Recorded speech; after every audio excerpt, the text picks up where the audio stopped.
بہت زیادہ ہو جاتی ہے جب ٹھنڈیوں میں ہم ٹھنڈے پانی میں کام کرتے ہیں یا پھر ٹھنڈی ہواؤں پہ جاتے ہیں، کسی کو اس سے بھی الرجی ہو جاتی ہے۔ ٹھنڈی ٹھنڈی ہوائیں جب لگتی ہیں ان کے مطلب نوز بھی ہونے لگتا ہے کہ ایک دم ٹھنڈی ہو گئی ہے، کان بھی ایک دم ٹھنڈے ہو جاتے ہیں، تو اس طرح پھر اس کے بعد میں وہ جو کھانسی ہے اور زیادہ تیزی پکڑ لیتی ہے۔ دق کے نتیجے میں، دق جیسا کہ آپ لوگ جانتے ہیں ٹی بی،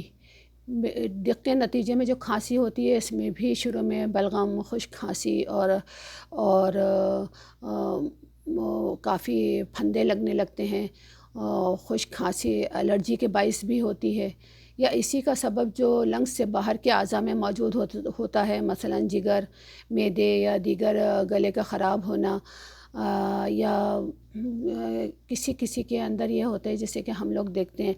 کہ حلق میں جو ہمارے کوا رہتا ہے وہ لٹک جاتا ہے، تو اس صورت میں بھی کسی کو کھانسی ہوتی ہے۔ تو اس کے کئی اسباب ہیں، جو ہوا کی تھیلیوں میں کف اکٹھا ہو جاتا ہے اور وہاں ہوا کے لیے گنجائش کم ہو جاتی ہے، اسی رکاوٹ کو دور کرنے کے لیے کھانسی اٹھتی ہے۔ جو بلغم خارج ہوتا رہتا ہے، کف نکلتا رہتا ہے، کھانسی کے مریض بھی سکون محسوس کرتے ہیں۔ اس کے لیے ویورس ویسے تو ابھی تک یہ ٹھیک پتہ ہی نہیں چل پایا کہ لوگ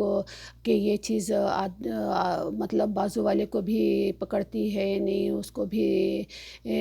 کھانسی کے تھرو کوئی ایسے ہوا میں بیکٹیریا ہیں جو اگلے بندے کو بھی لگ جاتے ہیں، تو اس طرح کچھ بھی نہیں آیا۔ لیکن پھر بھی جو ہے آدمی کو بہت زیادہ کیئرفل رہنا چاہیے، اور دوسروں کا خیال کر کے کبھی بھی کف آتی ہے یا بہت زیادہ لگتا ہے کہ حلق میں، سینے میں کف ہے، تو کبھی بھی کھانس کے کئی لوگ ہیں اس طرح کی حرکت کرتے ہیں کہ پھر واپس سے اس کو نگل لیتے ہیں، تو پلیز اس کو کبھی بھی نگلے نا۔ اور جہاں تک ہو اپنے پاس، جیسے کہ پہلے کے تو خیر زمانوں میں چولہے جلتے تھے تو گرم گرم راکھ ہوتی تھی، یا ابھی ہے تو آپ کہیں سے سوکھی مٹی لے کر کوئی پرات ہے یا کوئی بھی ایسا برتن ہے ڈسپوزل جو مٹی وغیرہ کا، اس میں ڈال کر رکھیں، جب بھی کف آئے اس میں تھوک دیں یا سنک میں جا کر تھوکیں، فوراً ہی اس کف کو آپ باہر کر دیں، تو آپ اس سے بہت راحت فیل کرتے ہیں، اور اسے کبھی بھی نگلے نہ۔ اور جب بھی آپ کو اس طرح ہوتی ہے تو اس کے بعد تھوڑا سا آپ ہاٹ واٹر لے سکتے ہیں، تھوڑا سا اپنا گلا صاف کریں۔ اور اس کے لیے کئی لوگ ہیں جو نہیں چاہتے ہیں کہ آج کے دور میں بھی کہ زیادہ ہم میڈیسن یوز کریں، چاہتے ہیں کہ گھر کی ہوم ریمیڈیز ہی یوز کریں اور ہم جلدی سے ٹھیک ہو جائیں۔ تو اس کے لیے آپ کئی ایک چیزیں ہیں جو آپ گھر میں یوز کر سکتے ہیں۔ لیمن ہے، گرم پانی کے گلاس میں 1 کپ گرم پانی لیں اور اس میں آدھا لیمن نچوڑ لیں، آپ کو اگر ٹھیک لگتا ہے تو پورا بھی آپ کر سکتے ہیں، اور اس میں 1 چمچ اسپون جو ہے ٹی اسپون آپ ہنی ملا کر وہ سپ کر کے پئیں گرم گرم۔ سیکنڈلی چکن سوپ ہے، بلیک پیپر ڈال کر آپ پئیں یا اپنے بچوں کو دیں یا گھر کے جو بھی بزرگ لوگ ہیں ان کو دیں،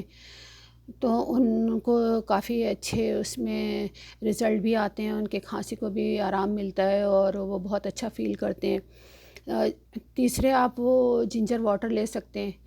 کہ جنجر پیل کر کے اور چھوٹا چھوٹا کدوکش کر کے اسے آپ پانی میں بوائل کریں، اچھا 1.5 کپ تک پانی رکھیں اور تھوڑا 5-10 منٹ خوب اچھی طرح سے اس کو پکائیں، اور اس کو بھی آپ چھان کر پیتے ہیں۔ تھوڑا سا چاہیں تو اس میں اور black paper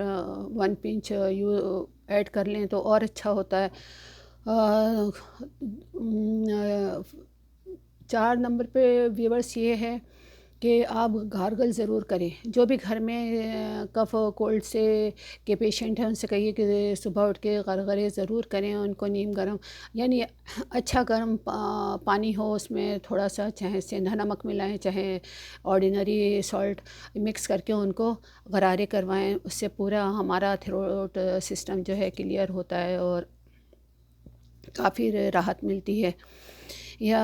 apple cider vinegar ہیں 1 tablespoon 1 cup hot water میں مکس کر کے پئیں، وہ بھی بہت اچھے، اس کے بھی بڑے اچھے نتائج ہیں۔ تو اور یہ ہے جیسے جنجر ہے، جو کئی لوگ پہلے کے جانتے ہیں کہ آپ تھوڑا سا جنجر لے کے اس کا 1 ٹی اسپون جوس نکال لیتے ہیں، اور 1 ٹی اسپون ہی اس میں آپ سیم کوانٹٹی میں ہنی مکس کر لیں، اور 1 پنچ بلیک پیپر مکس کر کے تینوں چیزیں آپ جس کو بھی دیں یا خود بھی لیں تو بہت اچھے اس کے آپ لوگوں کو رزلٹ ملتے ہیں، فوراً ہی آپ اس سے راحت محسوس کرتے ہیں۔ تو ویورس یہ چیزیں جو ہیں آپ کو بہت، جو آج کل کے گھر گھر میں کف اور کولڈ ہے، جیسا کہ ونٹر چل رہا ہے اس طرح، اور ہر کوئی اس سے، یہ تو بالکل آرڈینری چیز ہے، ہر کوئی اس سے جوجھتا رہتا ہے۔ تو آپ پلیز، میری یہی کوشش رہی ہے کہ میں آپ کو موسم کے حساب سے، آپ لوگوں کی تکلیفوں کے حساب سے ایسے ٹاپک پر بات کروں جس کی سوسائٹی میں بہت ضرورت ہے۔ اور میرا ایسا، میں چاہتی ہوں کہ میرا ہر ویڈیو انفارمیٹیو رہے، اور اگر آپ لوگوں کو میرا یہ نسخہ، میرا یہ ویڈیو بینیفیشل لگا ہو تو آپ اپنے ریلیٹیوز میں، فرینڈس میں زیادہ سے زیادہ شیئر کریں، لائک کریں، بیل آئیکن کو کلک کریں، اور مجھے بھی دعاؤں میں یاد رکھیں۔ اور آپ تب تک اپنا اور اپنوں کا خاص خیال رکھیں۔ تب تک کے لیے اللہ حافظ، فی امان اللہ۔